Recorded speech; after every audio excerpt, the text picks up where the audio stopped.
오늘 우리가 함께 읽은 역대상 25장은 이 성전 찬양 사역에 대한 조직과 이 실천을 다룬 본문입니다. 이 찬양은 예배의 서문이며 또 성도의 삶을 향기롭게 하는 고백입니다. 성경은 찬양이 단순한 음악 활동이 아닌 이 선견자적 사역이다라고 오늘 말하고 있습니다. 그리고 이 찬양 사역은 매우 훈련된 영적 직분이다라는 것을 오늘 본문 말씀을 통해서 우리가 다시 한번 깨닫게 됩니다. 하나님께서는 다윗을 통해 성전 찬양단을 정교하게 조직하셨고 그 사역에 아삽과 여두둔, 헤만이라는 레위 세 사람의 가문을 중심으로 288명의 훈련된 찬양대를 세우셨습니다.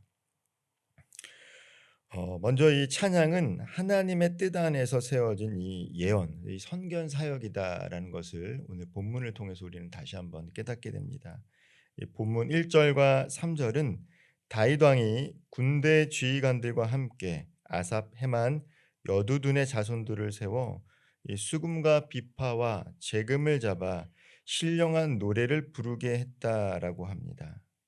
특별히 5절 말씀을 보면요. 헤만이라는 사람은 단순히 찬양만 했던 사람이 아니라 하나님의 말씀을 가진 왕의 선견자다라고 이야기하고 있습니다. 이 사람이 단순히 찬양만 불렀던 사람이 아니라 하나님의 말씀을 가지고 있던 선견자다라는 것을 역대상 25장은 강조하고 있는 것이죠. 단순히 찬양이라는 것이 어떤 의미를 갖고 있는가? 하나님의 말씀을 선포하는 의미를 포함한다라는 것을 우리는 알 수 있는 것입니다. 찬양이라는 것은 하나님의 마음과 말씀을 백성에게 선포하는 선견자적 예언자적 사역이다라는 것을 우리는 알게 된다라는 것이죠. 찬양은 단순한 감성적 활동이 아니라 하나님의 뜻을 노래로 전하고 예배 가운데 하나님의 임재를 경험하는 영적 통로다라는 것입니다. 찬양을 우리가 감정적으로 대할 때가 있습니다. 특별히 이런 모습은 이 젊은 사람들을 통해서 많이 나타나는데 호주에는 이 힐송 처치라고 하는 찬양 사역으로 유명한 교회가 있지요. 이 힐송 처치는 많은 젊은이들을 모읍니다. 그런데 예전에 한번 크게 문제가 됐던 게 이 힐송 처치의 디렉터들, 특별히 이 리더십들이 이 성적인 문제로 많은 어려움을 겪은 적이 있습니다. 즉 우리가 이 찬양이라는 것이 단순히 인간의 감정을 건드리는 것이 아니라 이 찬양은 예배의 서문이고 하나님의 말씀의 선포다라는 것을 기억하지 않으면 세상의 음악과 마찬가지로 우리의 말초 신경을 자극하는 하나의 음악으로만 그칠 수도 있다라는 것이죠. 물론 지금은 이제 힐송 처치는 영적으로 분별된 리더십이 세워져서 다시 이제 회복되어지는 과정 가운데 있지만 이 찬양이라는 것은 그만큼 파급력이 있으면서도 동시에 이 찬양의 의미를 바로 알지 않으면 자칫 감성만 건드릴 수 있는 위험 또한 있다라는 것을 우리는 반드시 기억해야 한다라는 것이죠. 특별히 오늘 함께 이 찬양을 불렸던 이 사람들은 단순히 찬양만 입으로만 고백했던 것이 아니라 악기와 함께 찬양을 드렸습니다. 수금, 비파, 재금 등은 단순한 음악적 장식이 아니라 하나님의 임재 앞에 마음을 준비시키는 도구였다라는 것이죠. 예배의 문을 열고 영혼을 정결하게 하며 말씀을 향한 귀를 여는 역할을 이 찬양과 함께 이 악기들이 감당했다라는 것입니다. 하나님 앞에서 찬양하는 것은 단지 예배의 일부 순서가 아닌 말씀을 준비하고 하나님의 영광을 선포하는 거룩한 시간입니다. 우리가 부르는 찬송 하나하나, 찬양 하나하나가 하나님의 영혼에 대한 감사의 고백이며 복음의 메시지로 세상을 변화시킬 수 있음을 믿을 수 있는 저와 우리 성도님들 되기를 소망합니다. 이 찬양에는 하나님의 말씀이 담겨져 있다라는 것입니다. 두 번째로 우리가 함께 이 본문을 통해서 깨닫게 되는 것은 찬양은 훈련된 예배자들의 거룩한 봉사다라는 것입니다. 우리가 이렇게 찬양하는 것은 자유롭게 찬양할 수 있지만 특별히 이 찬양단으로 정비된 이 사람들은 매우 훈련된 사람이었다라는 것들을 우리가 알 수 있는 것이죠. 특별히 이 세 가문을 선택해서 집중적으로 찬양에 훈련을 했던 담당을 했던 사람들이 이 아삽과 헤만과 여두둔의 자손들이었습니다. 본문 7절은 이렇게 기록합니다. 그들과 모든 형제 곧 여호와 찬송하기를 배워 익숙한 자의 수요가 288명이라라는 것입니다. 여기서 우리는 찬양 사역이 배워 익숙한 자, 즉 충분한 훈련과 준비된 자들에 의해 감당되었다라는 것을 알 수 있습니다. 어, 이 배워서 익숙했다라는 것이 이 사람들은 훈련되었다라는 것입니다. 단순히 즉흥적으로 찬양대가 조직돼서 그냥 했던 것이 아니라 달란트도 있었고 배움의 시간이 있어서 잘 정비된 사람들이 이 4천 명의 다이 찬양대 가운데 이렇게 섬겼다라는 것입니다. 단지 음정을 맞추는 기술만이 아니라 말씀의 깊이와 영적인 민감성 그리고 삶으로 드리는 예배자됨이 요구되는 것을 알 수 있습니다. 찬양은 단순히 음정적으로 박자 그런 기교가 잘 맞춰서 노래를 잘한다라는 것으로 그칠 수 있는 것이 아니죠. 찬양을 인도하고 찬양을 부른다라는 것은 그 사람의 존재가 하나님을 찬양하는 모습이 회중 가운데 드러나게 되어 있습니다. 내가 얼마나 하나님의 사랑과 은혜를 경험했는지 그리고 그 사랑과 은행이 차고 넘쳐서 그것을 흘러 넘치는 모습이 회중들 가운데도 전달되기 때문에 배워서 익숙하는 것뿐만 아니라 영적으로도 민감하고 그 사람의 삶의 자체가 예배가 되어야 한다라는 것이죠. 그래서 이 찬양을 인도하는 사람들 또한 찬양을 드리는 사람들에게 요구되는 것은 예배자의 삶이다라고 할 수 있습니다. 이들은 단순한 연주자가 아닌 영적인 전문가이자 예배자였습니다. 하나님 앞에 온전한 제사를 드리는 제사장적 역할을 감당했던 사람들이기도 합니다. 즉 찬양이 단지 감정적 표현이 아니라 하나님의 말씀을 담는 예배가 되기 위해서는 훈련된 헌신과 반드시 경건한 삶이 필요하다라는 것이죠. 아무리 내가 찬양을 잘 부른다, 잘 배워서 익숙하다 할지라도 경건한 삶이 뒷받침되지 않으면 그것은 감화할 수 있는 찬양이 될 수 없다라는 것을 우리는 다시 한번 깨닫게 됩니다.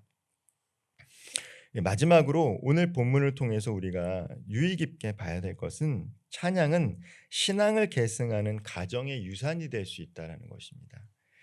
6절은 찬양사 6절에 보면요. 찬양 사역에 헌신했던 해만의 자녀들의 명단들이 등장합니다.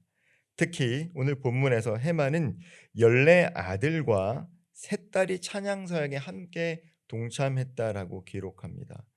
단순히 와, 이 해만이라는 사람의 가정들이 이렇게 찬양 사역을 하는구나. 많은 가족 구성원들이 찬양 사역을 담당했구나라고 생각할 수도 있지만 한편으로는 온 가족이 함께 하나님을 찬양하는데 귀하게 쓰임 받았구나라는 것들을 다시 한번 깨닫게 된다라는 것이죠.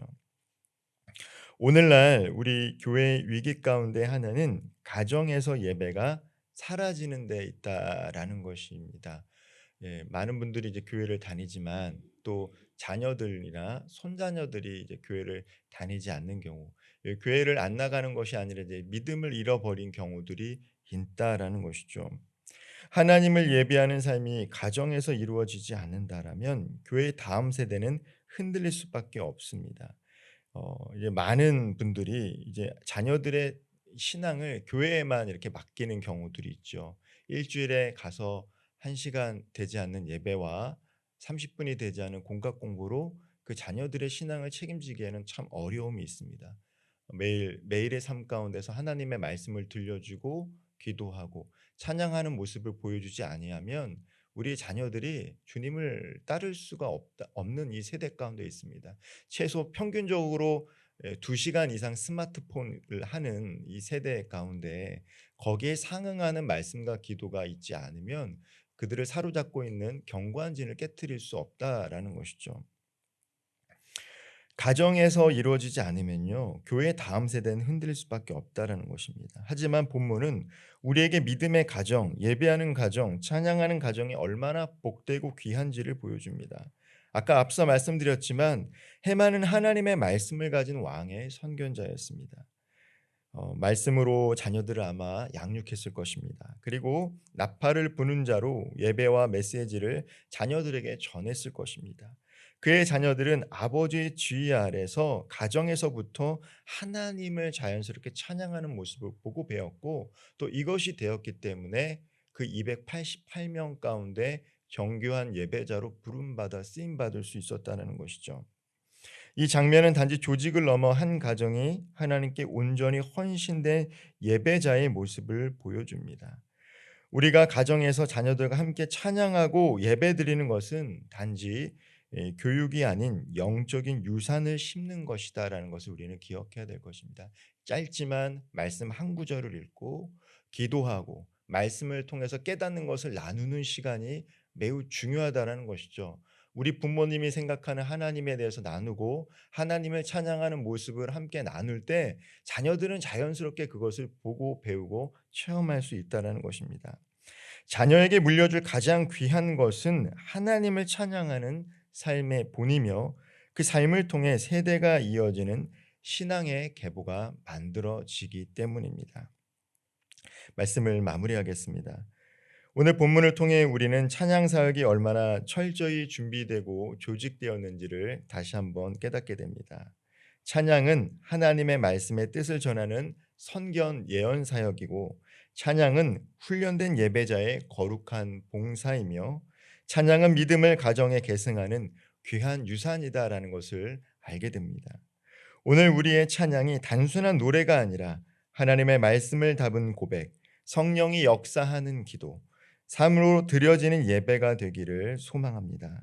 우리가 부르는 찬송, 찬양 한 곡이, 우리가 고백하는 가사 한마디가 하나님의 영광을 선포하는 도구가 되고 다음 세대를 살리는 은혜의 통로가 되기를 간절히 바라며, 오늘 또한 우리의 삶 가운데 우리의 삶의 예배를 통해 하나님 홀로 영광 받으실 수 있는 귀한 하루가 되기를 주님의 이름으로 축복합니다.